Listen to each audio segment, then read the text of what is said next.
tal? ¿Cómo estamos? Buenas tardes, bienvenidos. Esto es La Entrevista aquí en TV Noticias 7.3. Soy Rocío Aliaga y comparto con ustedes este espacio para conversar la información, para conversar la noticia, que se nos escapan ahí los datos, las notas, ¿no? Entre jornada y jornada, y a veces no hablamos lo que se debería conversar. Ya después del niño costero, bueno, para quienes recordamos de antes, ¿no? Los fenómenos del niño súper fuertes, pero yo creo que con el niño costero todos hemos tenido este remesón de que no se debe construir en zonas vulnerables, no se debe construir en zonas de riesgo. Y ahora, pues que cada uno empiece el tema de la reubicación, gobiernos locales, gobiernos regionales, pero hay simplemente zonas donde no se puede estar ahí, no se puede vivir ahí porque crece el río, se ponen en las riberas, que es por donde va a pasar el río cuando crezca, y se van a llevar las casas, que es lo que de hecho ha pasado. Vamos a conversar con Máximo Ayala, representante del Ministerio de Vivienda, y además él es el hombre, es el responsable de la unidad de gestión de riesgo de desastre, de todo el país. Señor Máximo, ¿puede dormir usted? ¿Qué tal cargo? No, Rocío, solamente de Ministerio de Vivienda. Pero el Ministerio de Vivienda ve como un poco nacional. Sí, bueno, cierto. Finalmente el Ministerio de Vivienda entrega estudios de microzonificación sísmica a 4 distritos del país. Estamos empezando un poco con el tema del ordenamiento territorial, que ya lo deberíamos tener más que visto, pero estamos empezando con 4 distritos del país. Bueno, su nombre lo dice, ¿no? Pero ¿a qué se refiere la microzonificación sísmica? Claro, clarito, ¿cómo estamos? Buenas tardes. La microzonificación sísmica es un estudio que se hace a nivel detalle del comportamiento del suelo, del comportamiento dinámico y estático del suelo, para entender cómo sería su reacción de este suelo frente a un sismo. Entonces nosotros lo que hemos identificado con este estudio es cómo se comportarían los suelos de los distritos, de los 4 distritos que hemos terminado, y en realidad hemos hecho ya 35 distritos que ya tienen este estudio. ¿De acá de Lima? De Lima tenemos 35 distritos que ya cuentan con este estudio. A nivel nacional tenemos en realidad 51 distritos que ya tienen, ¿no? Y estos son los 4 últimos que hemos entregado la semana pasada, ¿no? Pero a ver, nos explica, bueno, como que nos adelantó de qué va la microzonificación sísmica. De estos 51, ¿en qué regiones están trabajando? Lima Metropolitana es la prioridad porque hemos considerado le cuento un poco la historia, cómo nació el hacer la necesidad de ejecutar los estudios de microzonificación sísmica. En el año 2010 empezamos porque consideramos que en Lima Metropolitana tenemos el 30% de las personas concentradas en la ciudad. Además tenemos infraestructuras también de instituciones públicas, ¿no? Infraestructuras, viviendas, están concentradas aquí. Entonces, por lo tanto, necesitamos conocer sobre qué suelo se han construido. Entonces, ¿sobre qué suelo? ¿Cuál sería la reacción de ese suelo frente a un terremoto del que estamos esperando, que muchos científicos nos dicen que ya viene? Lo único que falta es decirnos cuándo viene. Ya saben dónde va a ocurrir. Va a ocurrir en la zona de Lima, en la zona, básicamente están establecidas las zonas. Frente a la capital. Sí, la capital. Entonces, estamos tratando de hacer estos estudios como una medida de hacer estudios de prevención.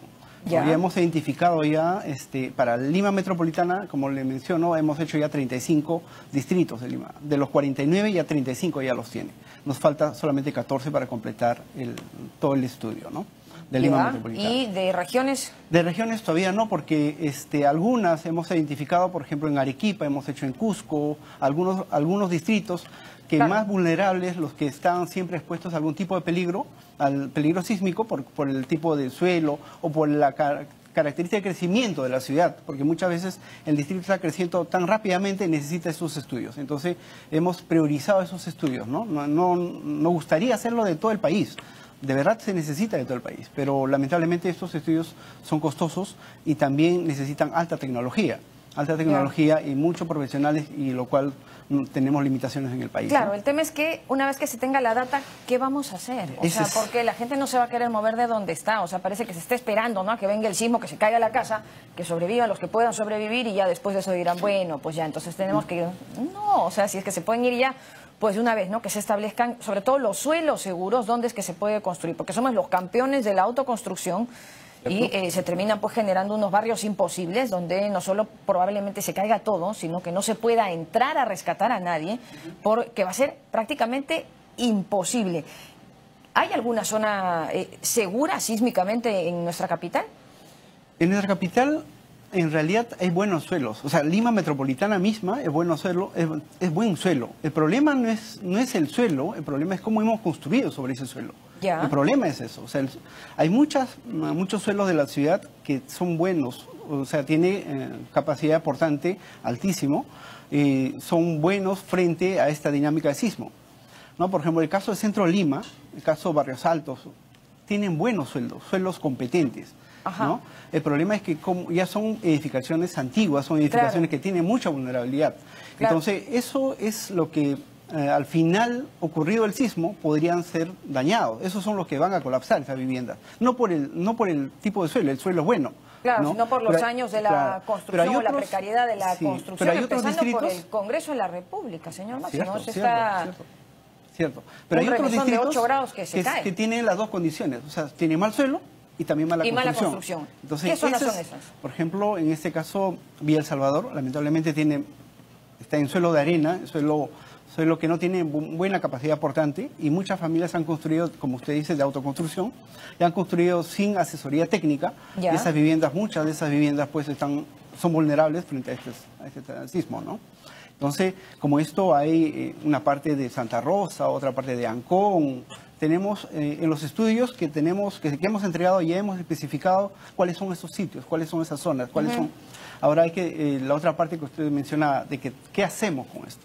Claro. Estos instrumentos van a servir primero para que el gobierno local empiece a tomar cartas en el asunto. Primero que tiene que hacer es zonificar, cambiar la zonificación, cambiar de uso. No decir, aquí se puede limitar la construcción. Si es suelo malo, hay que limitar la construcción. Que no construya más de 2 pisos o 1 piso, dependiendo de la característica, ¿no? Promover construcción más alta, promover construcción... Por ejemplo, es que hay unas imágenes tremendas, ¿no? Pero... ¿Y eso lo están dejando un poco a criterio del alcalde o va a venir normado la llegada de esa data? Porque los alcaldes no solo no lo han hecho, sino que han puesto luz, agua y desagüe en sitios imposibles, y ahora pues ¿quién va a sacar de ahí a las personas? Que no solo invierten poquito, no invierte mucho. Hay casas de 2, 3 pisos tremendas donde no se debe construir. Y entonces... Este estudio tiene 2 objetivos. Primero es empezar a apoyar al gobierno local para que tome decisiones, para que reglamente en su jurisdicción, basado en este estudio, pero también a nosotros como ministerio nos sirve para hacer políticas, ¿no? Nosotros con esto estamos promoviendo incluso bonos de reforzamiento, porque sabemos que ya nos hemos dado cuenta que hay suelos buenos y mala construcción, y estamos apoyando con bonos de reconstrucción, bonos de reforzamiento, para que estas familias que tienen mala construcción puedan acceder a estos bonos y puedan mejorar su condición de vivienda, ¿no? Entonces, es política. Además, vamos a tener que cambiar algunos reglamentos, algunas normativas, para que esto esté acompañando a la autoridad para la mejor ocupación del suelo, ¿no? Entonces, para eso nos sirve hacer política, en el caso nuestro como Ministerio de Vivienda, ¿no? Claro, porque hemos crecido simplemente, ¿no? Nadie aquí ha planificado nada, simplemente la ciudad creció, se desbordó, y ahora estamos haciendo todo al revés, ¿no? Lo que debiéramos hecho desde un principio, o sea, vamos a zonificar, ¿no? O sea, esto es como una casa, o sea, uno no puede poner una habitación por donde pase el agua, pues ahí se pone la cocina, ¿no? El baño, no se va a poner la sala, y lo hemos hecho como todo mal. Pero el tema es que nadie se va a mover, y en ese sentido es que por lo menos ven la solución con estos bonos de reforzamiento. ¿Este es uno de los programas que maneja el Ministerio, como por ejemplo Mi Construcción? Tenemos varios bonos, varios tipos de bonos, dependiendo también, se están entregando bonos en sitio, por ejemplo, priorizando las mejores condiciones de suelo. Con este estudio hemos definido cuáles son las mejores condiciones de suelo. El Ministerio priorizará ahí, por ejemplo, en la entrega de los bonos, ¿no?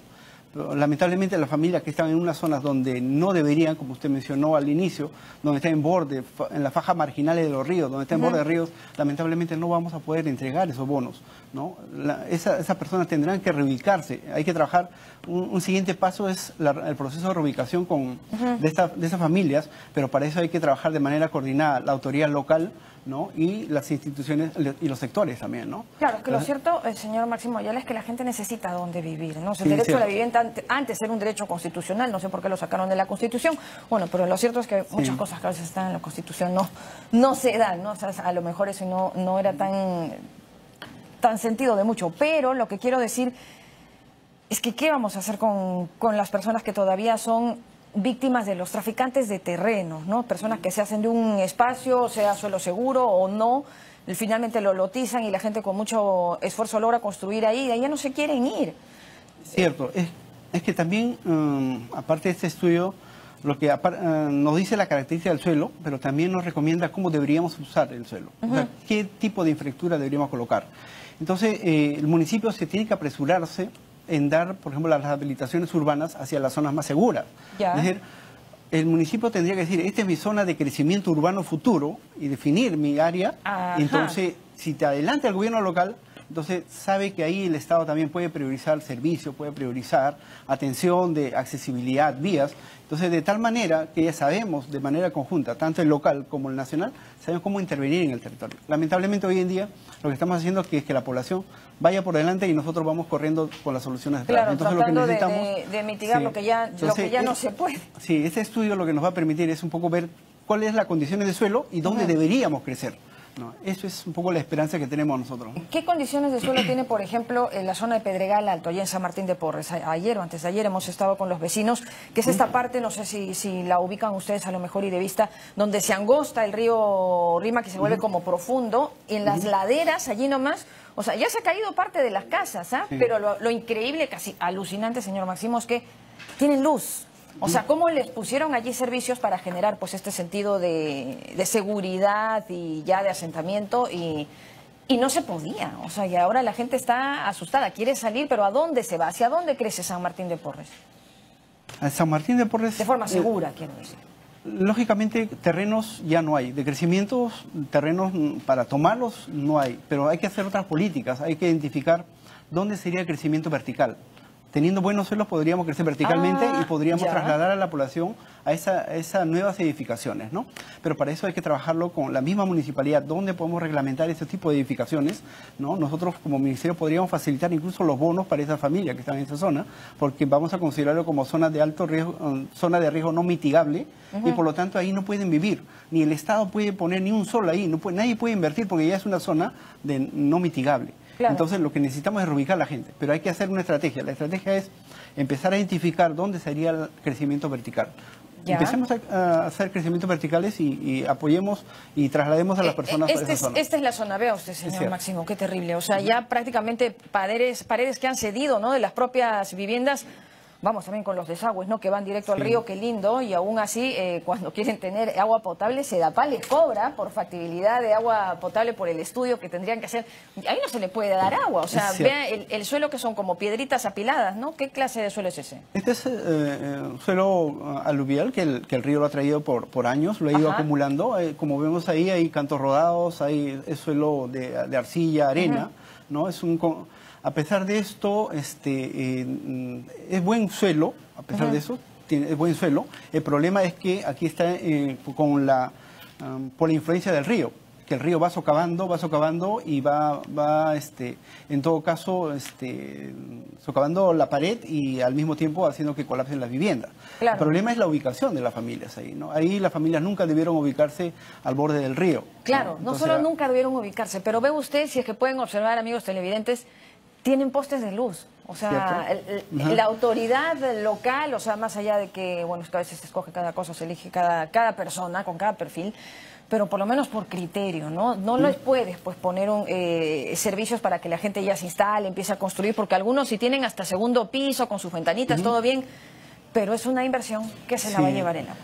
Yo estoy seguro que ahí no tienen título de propiedad. Seguro la única forma de han consolidado esa zona es por dándole servicio. Entonces, esperemos hacer alguna normativa para evitar de que las empresas prestadoras de servicio entreguen servicio, valga la redundancia, a esas familias que están en zonas de alto riesgo. En el caso de esto no deberían haber entregado. Claro, es exponerlas al peligro. Es exponerlas al peligro. Yo no sé qué tanto sea eso sensible de sanción, ¿no? Pero, bueno, de momento siguen generando, pues es un bolsón de votos porque le pone, es que se necesita luz y agua para vivir, pero allí no. Allí no. Totalmente. Entonces, estas personas están desesperadas. Antes de ayer declaraban a TV Perú Noticias y a 7.3 casi llorando, queremos salir de aquí, porque tienen miedo, claro, están asustados, ya viene la temporada de lluvias, el río va a venir más crecidito e incluso se mueve, ¿no? Se mueve la vivienda cuando pasan las aguas.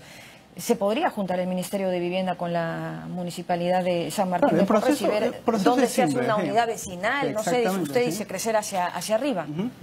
Sí, el primer paso lo tiene que dar el gobierno local. Primero identificar quiénes son esa familia, ¿no? Quiénes son esa familia, porque ellos son los que conocen a sus vecinos, tienen que identificar quiénes son, desde cuándo viven. Entonces ellos tienen que hacer un empadronamiento. Una vez empadronado, ellos tienen que definirnos cuál es la zona tentativa que tienen como terreno, ¿no? Entonces ahí calificaremos nosotros como Ministerio de Vivienda, ¿no? Todos los sistemas que tenemos para construcción, podríamos priorizar la atención en esa zona.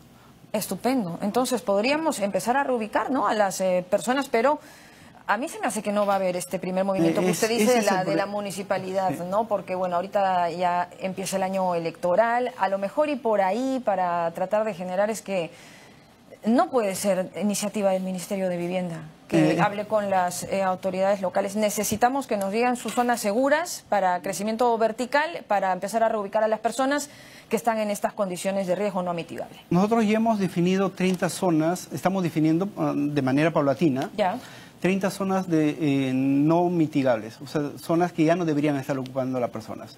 Esperemos, llegando a la oficina, voy a revisar si esta zona está identificada. Si es así, ya, entonces el gobierno local tiene que dar el primer paso. Ya la población no tiene que estar ahí, más bien el siguiente paso es identificar dónde lo ubicamos. Claro, es que además hay muchos adultos mayores que, bueno, había un señor que estaba desesperado, decía, yo no me voy a ir a meter a la casa de mis hijos, ya son otras familias, estoy aquí solo, esto es lo que tengo, pero, o sea, nos enteraremos cuando se lo lleven. El problema mayor ahí va a ser el tema de propiedad, ¿no? O sea, como en qué condición estarán esos terrenos, porque muchas veces también aprovechan ingresar gente que no tiene nada, gente que no han estado ahí, claro. Aprovechan las circunstancias y dice, a mí también atiéndeme. Entonces, por eso es que pensamos que el gobierno local tiene que empadronarlo y tiene que conocer. Claro, pero hay vecinos que tienen muchísimos años y ellos entre ellos se conocen, me parece, y pueden dar fe de quiénes son los que están en las zonas desde hace tiempo ya y necesitan la ayuda. Bueno, entonces el Ministerio de Vivienda está ya informado, esperemos pues que se sienten a la mesa, pero para otros gobiernos locales que estén en ánimo de sacar a las personas de estas zonas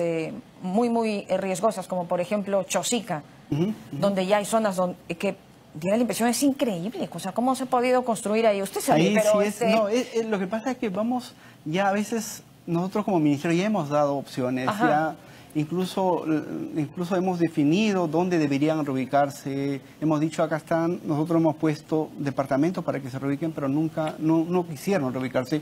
Estoy hablando, por ejemplo, de la quebrada Carocio, ¿no? Ya. Entonces ya se declararon las zonas de Carocio, zonas de alto riesgo, no mitigable, o sea, esa zona nadie podría vivir en una faja establecida, ¿no? Y no quieren irse. Pero no quieren irse.